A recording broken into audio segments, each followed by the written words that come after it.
WOCA. Ocala.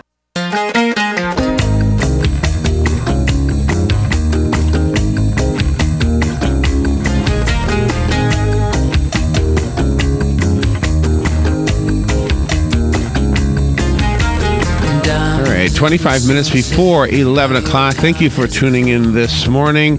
You know, every once in a while we'll have a story, and it'll be a story about somebody doing some really great things for other people, and it makes you say, you know what, there's so many good people in this world. And of course, the very nature of the news is that those folks don't normally get brought up in the news. It's the folks who do the horrible things that get brought up in the news.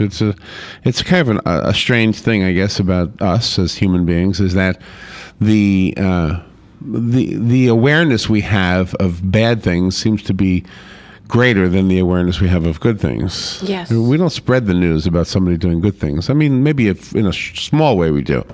But you won't hear me, every morning when I do the news, you won't hear me saying, Mrs. Johnson on 4th Street, she fed 44 people last night at the church, Mm-hmm. or she paid for 44 meals or something like that. Or there was another story I was reading about a guy who was in an attack, became a quadriplegic. He lost the use of all 4 of his limbs. How horrible is that?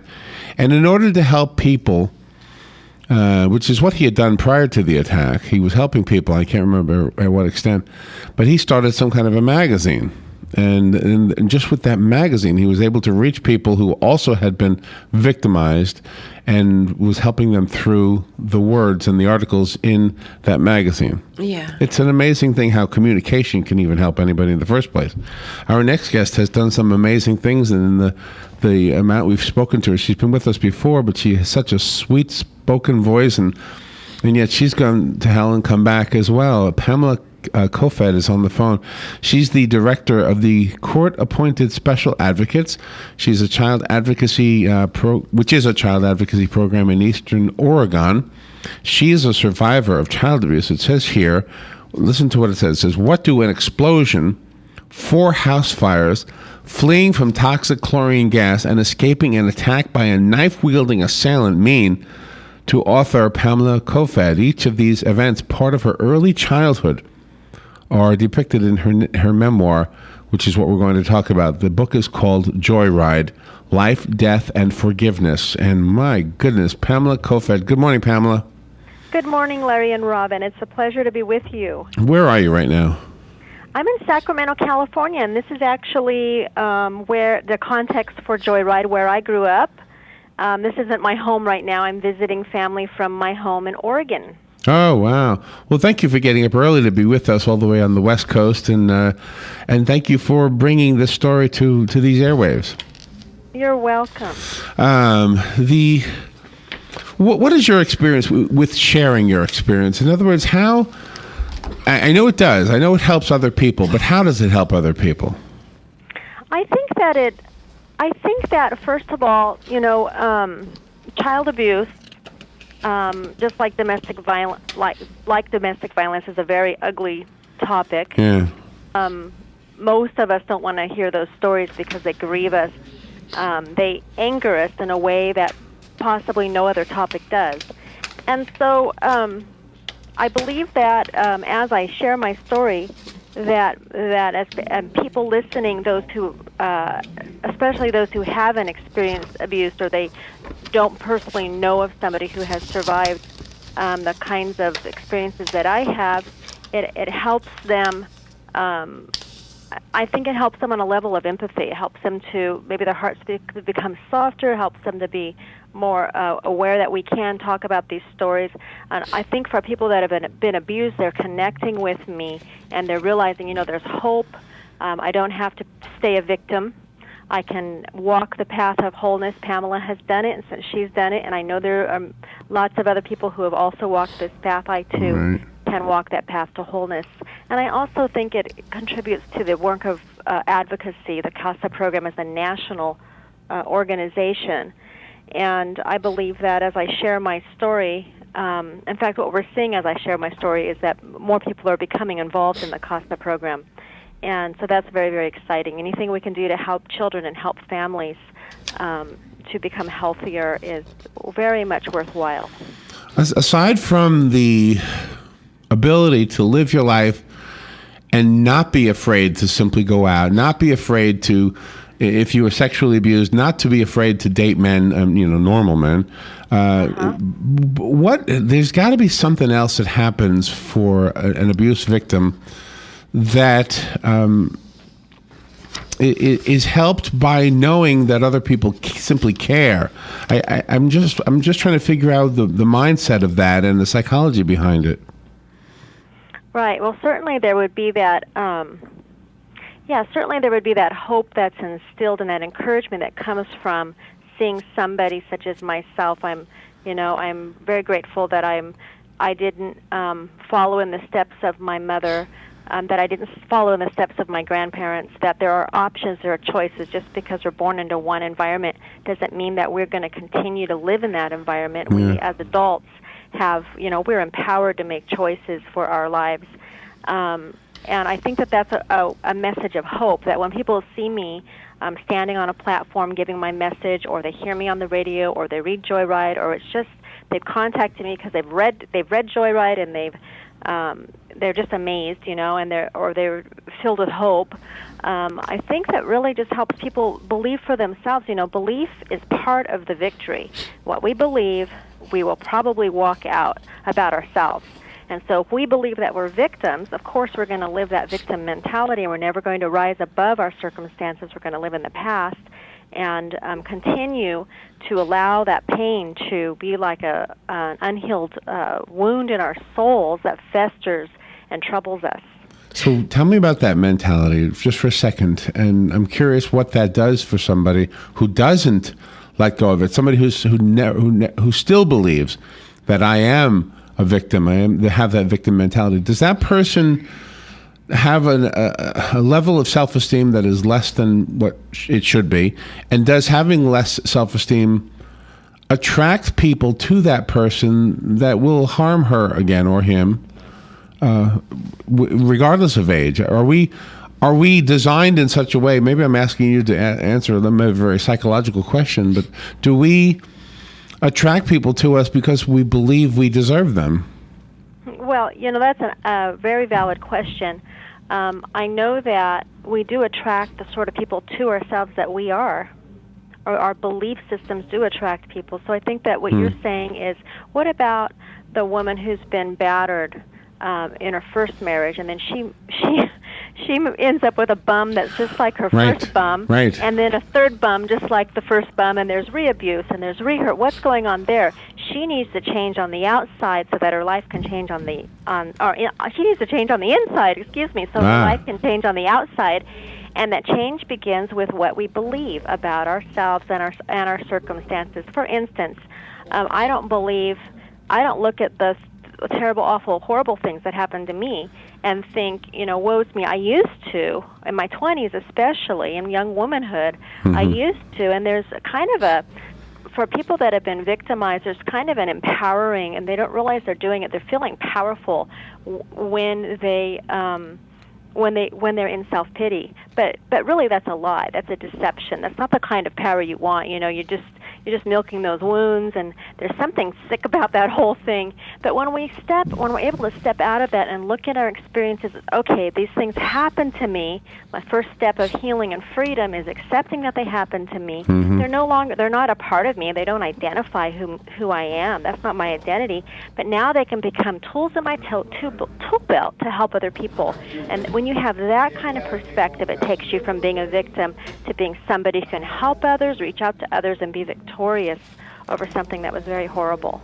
You also help with your book give new perceptions and understanding to people, because when a person would read your bio and they would read that you're the daughter of an ex-felon, chances are their minds would go to, oh, she had a bad dad. The dad's the one that was in jail, but it's not true. In your case, it was the mom, and you're really keeping everything in perspective, that no matter what gender a person is, they can be bad or they can be good.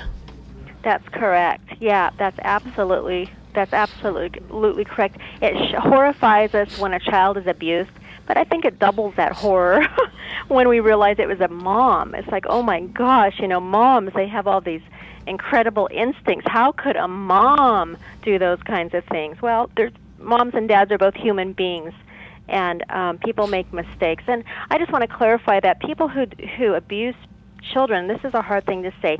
Most of those people are maybe a hard thing to hear, are not bad people, but their actions are bad. And so their belief system, that goes back to the belief system, is messed up, is whacked. And they're living out what they believe about themselves.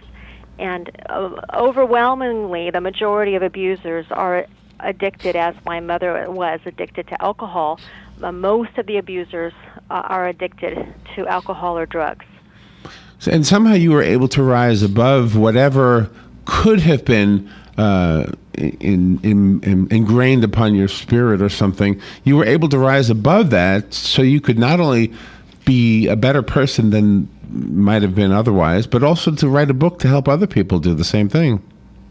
I'm really grateful that I was, and I think my faith, in fact, I know that my faith had a lot to do with being able to do so. And I had my sister, who is she's 22 months older than me, so almost 2 years older than me.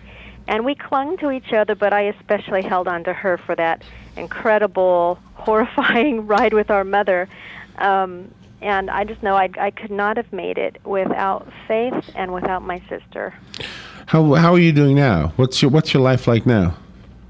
You know what? I'm living a dream. If I would have known, if I had known, even as a young adult, I was still going through some really tumultuous times, and if I had been able to look to the future and known what it would be like today, I never would have believed it. It's been wonderful. Really? Now, what do you credit that to?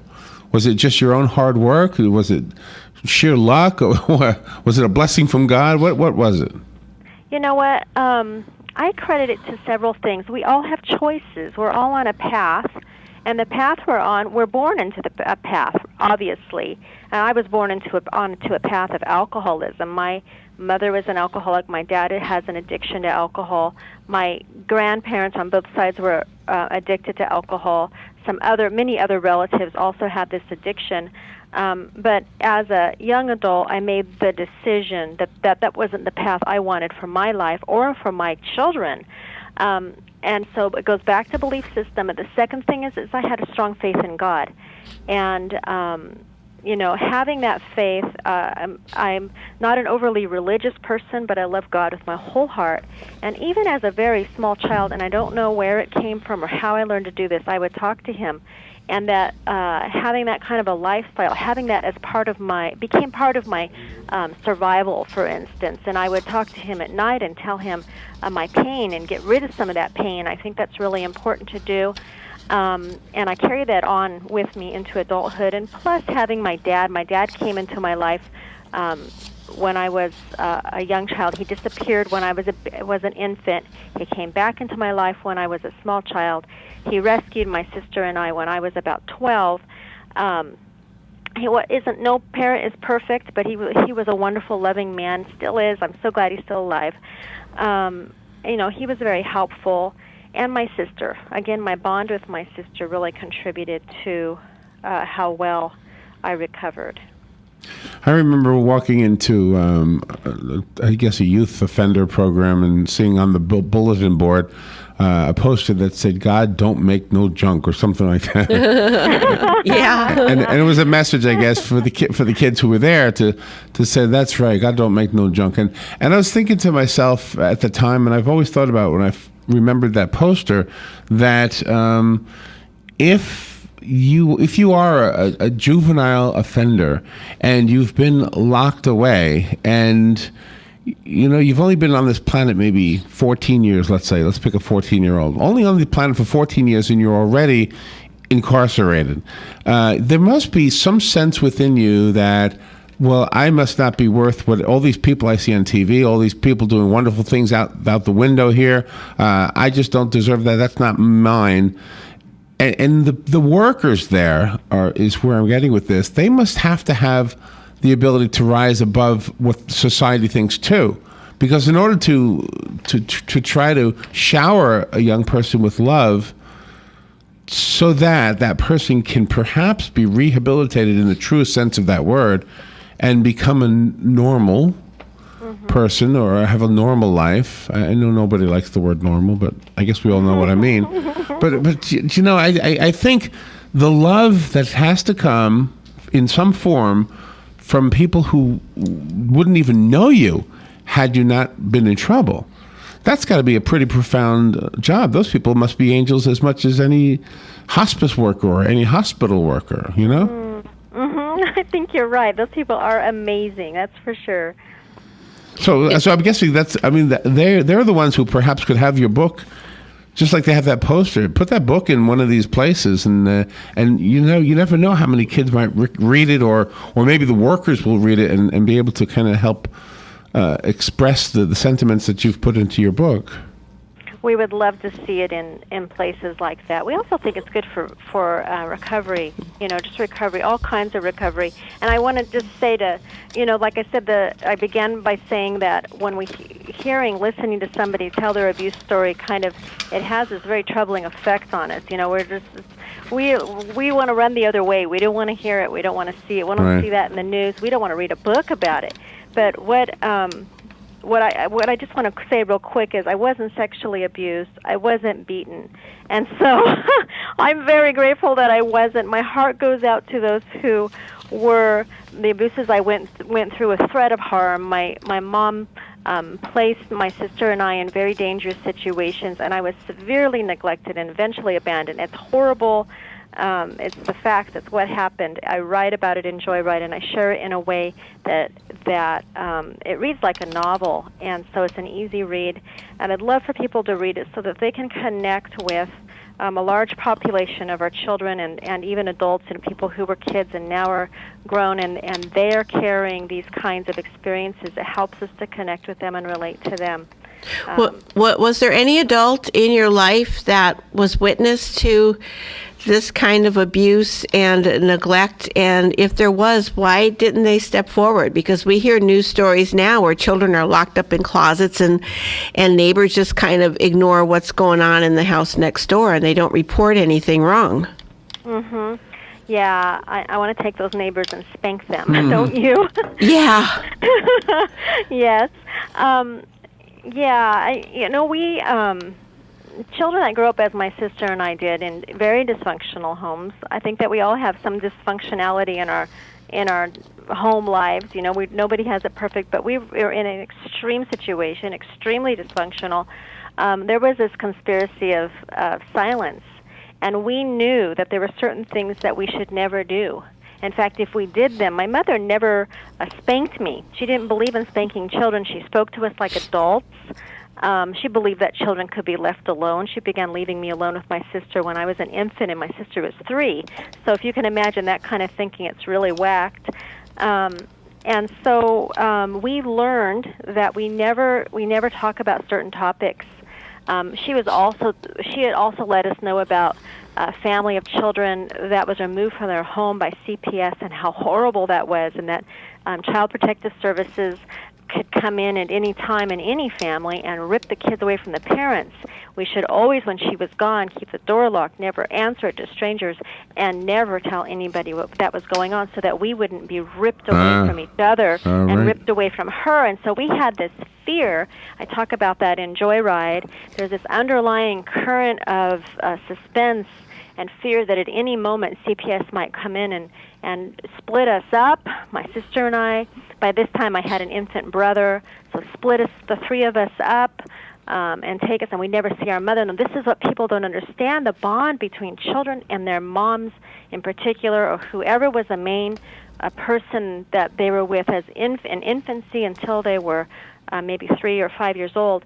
Those bonds are so ingrained, and they run so deep that children that have been abused, even physically and sexually, when they're away from those parents, it's very traumatic for the child.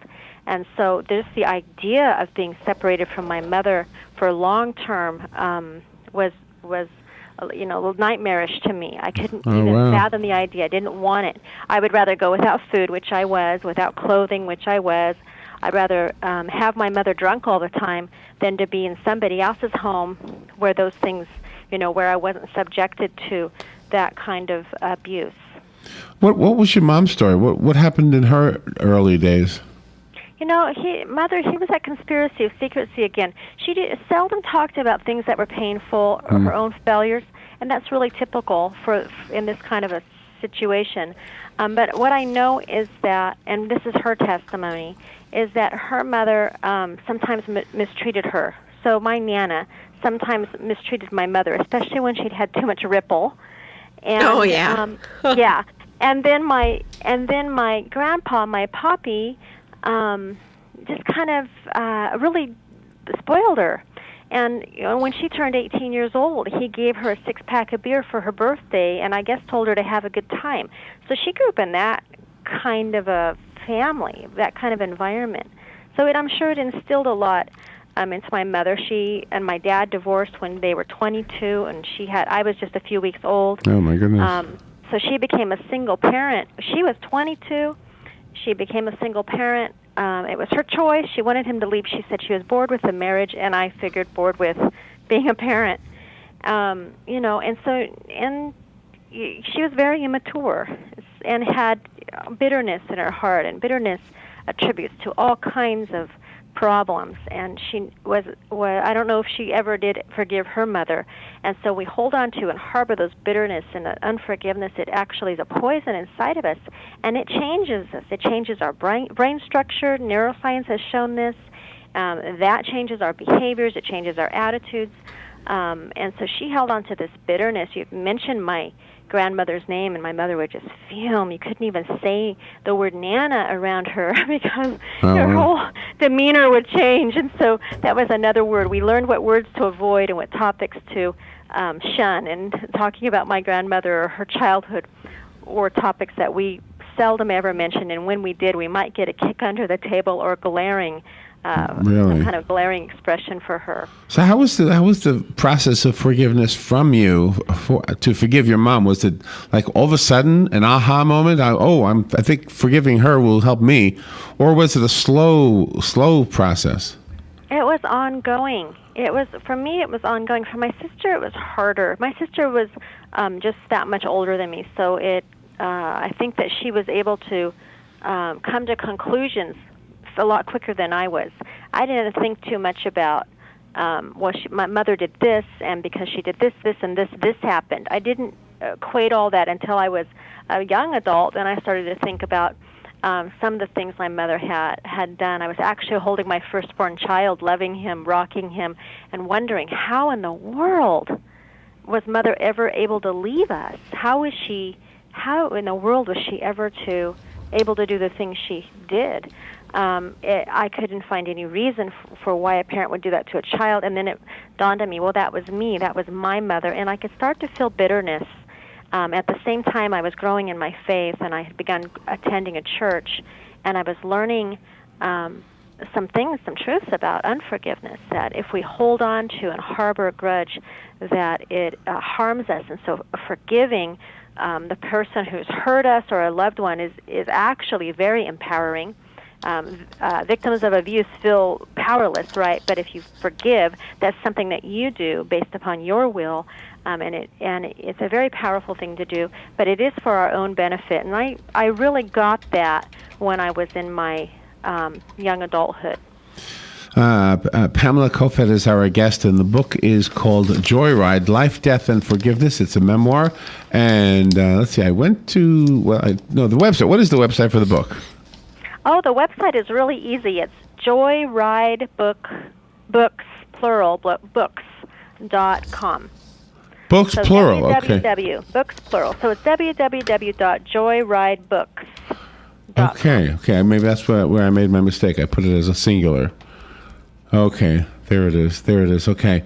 Well, thank you for being on there. Is it available as an ebook, and is it on Amazon and all the other places? It is on Amazon. It's available in bookstores beginning the end of this month. Or beginning the end of April. I guess we're into May. So it can be ordered in local bookstores. It can be purchased through Amazon or from our website. Okay. Pamela, thank you again for being on the air with us today, and come back. I would love to, Larry. Thank you. Thank you. And we will take a little break. We'll be right back.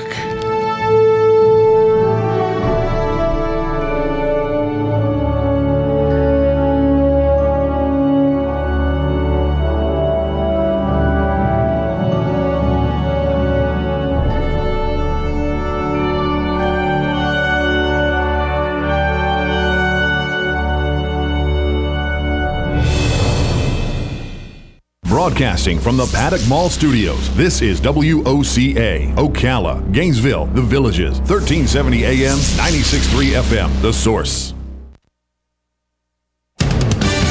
Fox News Radio, I'm Lillian Wu. After nearly 2 months of searching for the missing Malaysian airliner, family members being asked to go home by the airline. Families have been put up in hotels since March 8th when the plane vanished, so they could be on hand to receive updates on the search operation. But with no sign of an imminent breakthrough, Malaysia Airlines says it's time for them to leave while the search continues. The families also told they can soon expect to receive compensation payments for their losses. Fox Radio Simon Owen. There are more cases of sex assault in the military coming to light. After the Pentagon started a vigorous awareness campaign, reports of sexual assaults jumped 50%. Most of the alleged victims are women, and the military would like to see more men step forward. They'll be reaching out to male service members in the months ahead. Fox Radio's Rachel Sutherland. And consumer spending up 0.9% in March. That's the biggest gain in nearly 5 years. Fox News. We report, you decide. Mother's Day is right around the corner, and ProFlowers is offering an amazing special. 100 colorful blooms for mom, plus a free glass vase for just $19.99. Go to proflowers.com, look for the radio microphone in the upper right corner, and enter the secret code MUCH. But hurry, this incredible deal expires this Friday. Order now from ProFlowers to get huge savings. You pick the delivery date, and it's guaranteed. 100 colorful blooms for mom, sent fresh from the fields, guaranteed to stay fresh and beautiful for at least a full 7 days for only $19.99. And we'll include a glass vase for free. Remember, flower prices can double Mother's Day week, and this incredible deal expires Friday. The only way to get this amazing deal is to visit proflowers.com. Look for the radio microphone in the upper right corner and enter the secret code MUCH. Go to proflowers.com, secret code MUCH. That's proflowers.com, code MUCH. Yeehaw!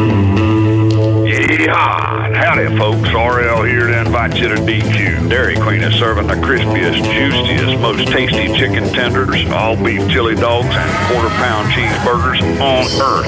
And you get crispy fries, a drink, and an ice cream sundae of your choice for only $5. Remember, at DQ, you can lick their cones, but you can't beat their shakes. Dairy Queen, Silver Springs, where they always treat you like kings and queens. This is a public notice. Local residents can now save thousands of dollars on their next car, truck, or SUV. It's not a tent sale, because no tent is big enough to hold this many cars. It's OcalaForSale.com.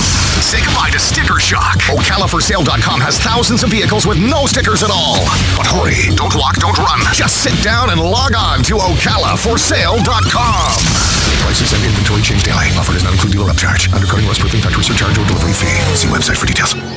Hi, I'm Yvette, and I'm here to tell you a few things about ABC Frederick's Appliance. They sell not only new, but used guaranteed appliances. When you call ABC Frederick's Appliance, they will provide service on what they sell and any appliances that you own. ABC Frederick's Appliance is located in Bellevue, right over the railroad tracks. Call 352-629-5181. That's 352-629-5181. That's 352-629-5181. ABC Frederick's Appliance. News Talk 1370. WOCA invites you to discover your full business potential. News Talk Radio is the perfect environment for your advertising.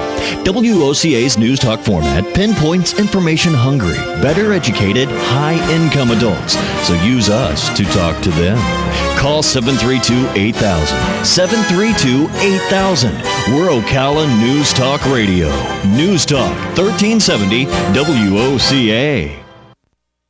Hey, I'm Gary. And I'm Eric. Did you know that Red Eye Radio is on WOCA The Source every night from 2 to 6 a.m. and it's live? That's right. No tape shows here. We know that the news doesn't sleep. And neither do we. So we're here with you live from 2 till 6 a.m. every weekday. Call us 866-90-RED-EYE. So join me, Gary McNamara. And me, Eric Harley, every weeknight to discuss the latest in news and entertainment. Right here on WOCA The Source. Hey, Matt.